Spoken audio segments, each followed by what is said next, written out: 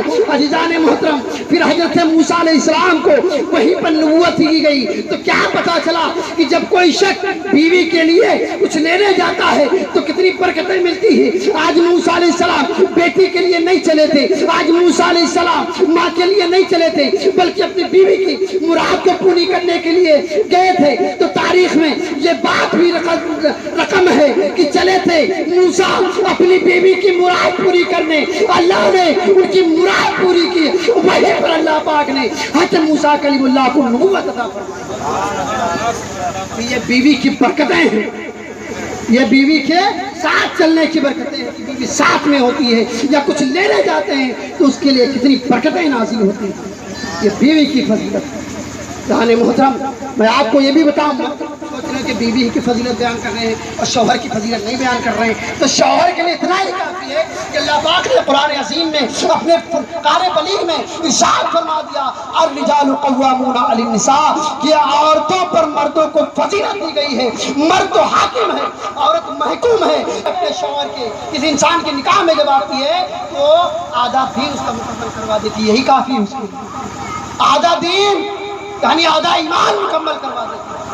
اور ایمان تو انسان کے پاس سب سے بڑا قیمتی سرمایہ ہوتا ہے، سب سے بڑی چیز ہوتی ہے۔ اگر انسان کے پاس ایمان نہیں ہے تو کچھ بھی نہیں ہے، جانور سے بھی کہیں گرد نہیں۔ ایمان سب سے بڑی چیز ہوتی ہے، اپنے ایمان کو پختہ بنائے۔ اور مرد کے لیے بھی بتاؤں کہ مرد کی فضیلت کے بارے میں آقا علیہ السلام کی بارگاہ میں ایک عورت آئی، آقا علیہ السلام نے پوچھا اے بیٹی کیا تم نے شادی کی، نکاح کیا؟ کہا حضور میں نہیں کر سکتی کیونکہ اس میں بڑی ساری چیزیں ذمہ داریاں ہوتی ہیں، نہیں کر سکتا، شوہر کے حقوق ادا کرنے پڑتے ہیں۔ اس عورت نے آقا علیہ السلام تین بار فرمایا کہ شادی کر لے تیرے لیے بہتر ہے، اس عورت نے یہ کر کے اوائڈ کر دیا، نظر انداز کر دیا، اور کہا پھر چوتھی بار جب آقا علیہ السلام نے فرمایا عورت شادی کر لے تیرے لیے بہتر ہے، تو اس عورت نے کہا کہ اللہ کے رسول ذرا یہ تو بتائیں کہ بیوی پر شوہر کا حق پڑا ہے؟ ہماری ماں بہنیں سنیں، بیوی پر شوہر کا کیا حق ہے؟ تو آقا علیہ السلام نے ارشاد فرمایا، جملے پر غور کریے گا، آقا علیہ السلام ارشاد فرماتے ہیں کہ تمہارے شوہر کے سر سے پیر تک اگر پیپ یعنی گندا خون بہ رہا ہو، اب تم اپنی زبان لگا کر اس کو چاٹ لو، تب بھی تم زندگی بھر کبھی بھی اس کا حق ادا کر ہی نہیں، اس کا حق ادا ہی نہیں کر سکتے۔ یہ ہے شوہر کی فضیلت۔ انسان محترم ذرا غور کریں، اپنی زندگی میں سدھار لائیں۔ اور یہ میں بتاتا چلوں کیونکہ وقت بھی زیادہ ہو گیا ہے، انشاءاللہ کبھی موقع ملا تو بتاؤں گا۔ میں اتنی چیز میں آپ کے سامنے بتانا چاہتا ہوں آخر میں کہ کبھی میری ماں بہنیں بھی غور کریں، کبھی شوہر کالا مل جائے یا کبھی غریب مل جائے، کبھی اس پر اپنے آپ کو سائڈ نہ کریں، اپنے آپ مایوس نہ ہو، اور ویسے بھی اللہ کی رحمت سے مایوس ہونا کفر ہے، ٹھیک ہے؟ بہرحال مایوس نہیں ہونا چاہیے، کبھی نہ اللہ جسے چاہے دولت دے، جسے چاہے عزت دے، جسے چاہے مال دے، جب چاہے غنی کر دے، جب چاہے فقیر کر دے، تو واللہ خیر الرازقین، اور اللہ ہی ہر چیز کا وہ علی کل شیء قدیر، اللہ ہر کی شے پر قادر ہے، تو اللہ جب چاہے تمہیں مالدار کر دے تو نہیں کرنا چاہیے۔ بات سمجھ آ رہی ہے نا؟ ہاں، چونکہ اور یہ بھی ہے کہ اگر بیوی ناراض ہو جائے، کبھی کوئی بات ہو جائے تو شوہر کو ہٹ جانا چاہیے، کیونکہ یہی ہوتا ہے، اگر مزاج اچھے ہیں تو پھر بات اسی طرح ہوتی ہے۔ اجمل سلطان پوری صاحب نے کہا تھا کہ میں تیرا شاہ جہاں تو میری ممتاز محل، آ تجھے پیار کی انمول نشانی دی۔ مزاج اچھے ہوں، مزاج اچھے نہیں ہوتے ہیں تو پھر